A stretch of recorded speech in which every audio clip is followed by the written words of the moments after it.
Tibesh, Tobel, Arabulele. So I came across this article online and I found it very interesting because I've always also sort of like had the same question. I've always wondered the same thing. So it's about why women are scared of being single. Like why women would rather subject themselves to very undesirable relationships where they're being abused and they're being mistreated in every type of way. Why women would rather settle for that than actually be single. Like, what is so wrong with just being single rather than choosing to be in a relationship where you're being mistreated? And yeah, no, the responses were quite interesting. I don't know. Why are you scared of being single? If you are out there and you're like, I would rather put up with this and this and this and that, this is where I draw the line, but all these other things, I would put up with them because I don't want to be single. That, yeah, no, that has always been, I've always wondered the same thing. And I remember someone actually a couple of weeks ago, and we were having the same topic, and this person was saying, well, this is a grown woman like myself, and this person, so she was saying, well, you know what, as long as you're not being beaten up in a relationship, a romantic relationship, and your partner is not beating you up, everything else is normal, everyone does it, so you can stay as long as there isn't physical abuse.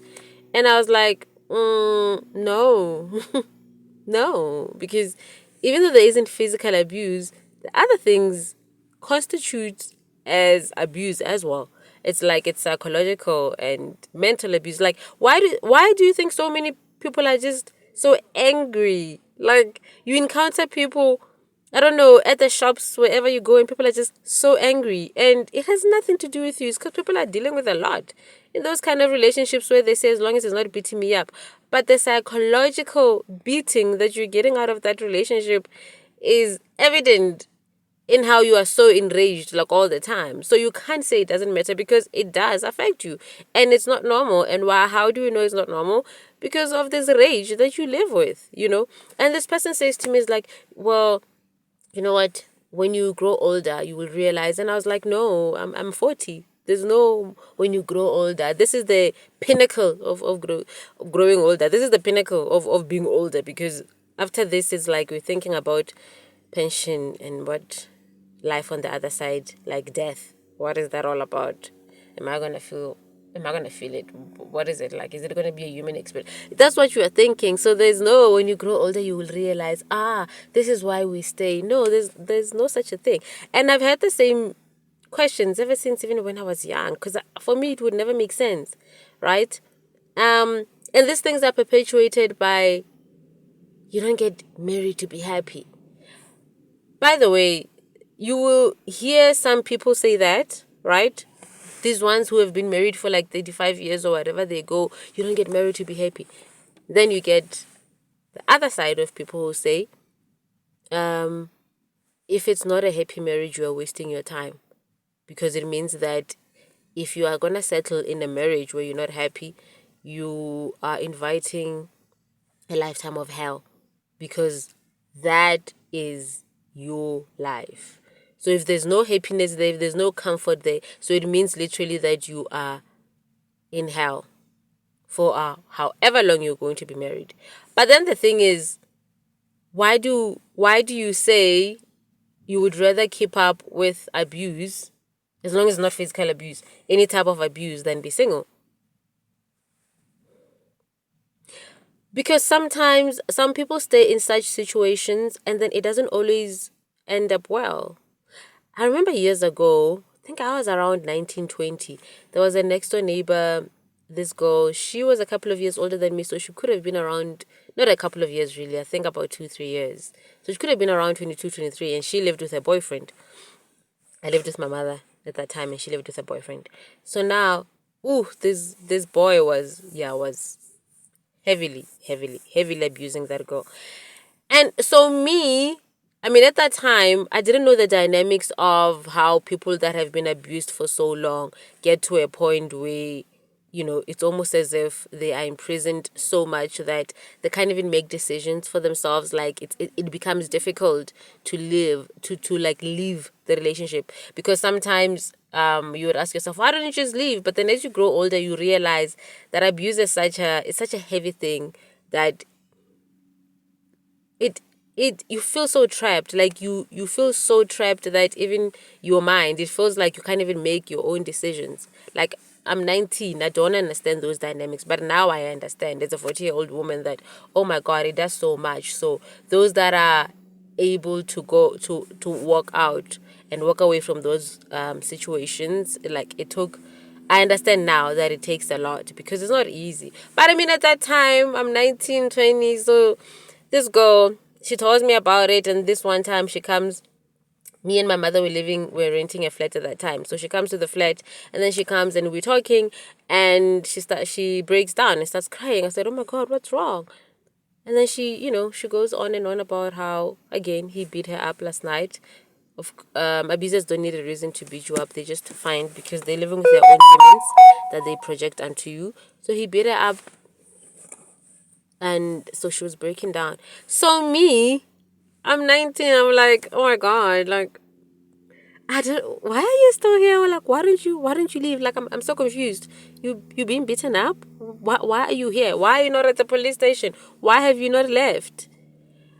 This girl says to me, well, not that day, because that day, I had to comfort her, and then after that I was asking, oh my god, why don't you leave? I don't understand.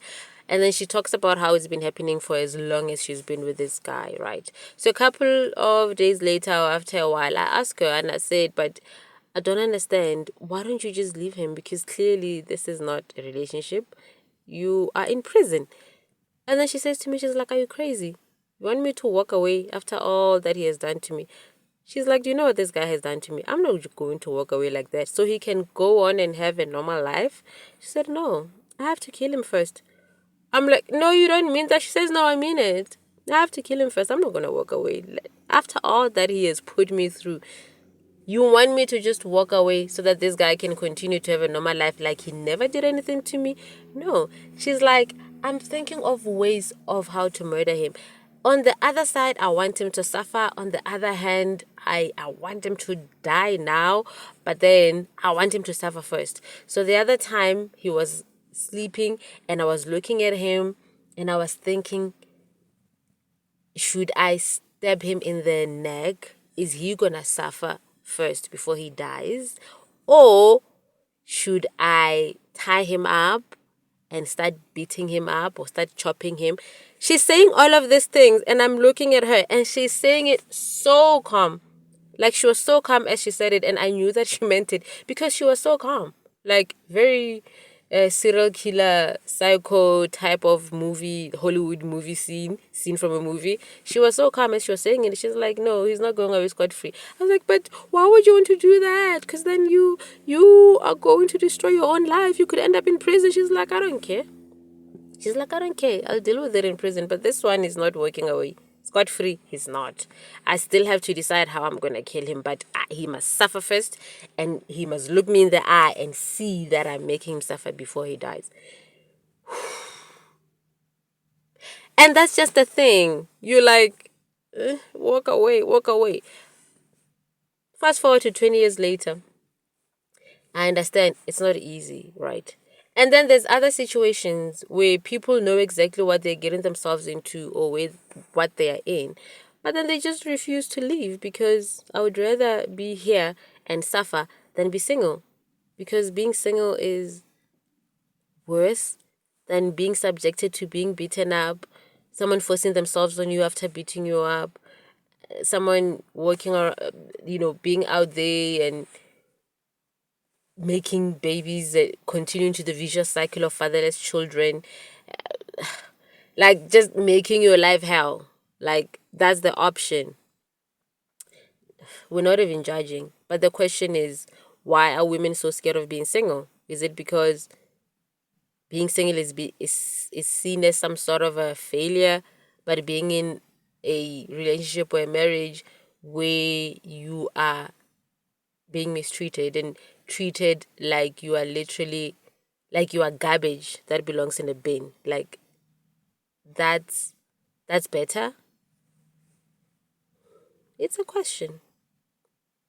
We don't know. We just ask. Because this, funny enough, the thing was, this question was actually posed by a man to say, as a man, he said, I would never understand why women are so scared of being single. Like, women are subject themselves to the worst things in the name of keeping a man.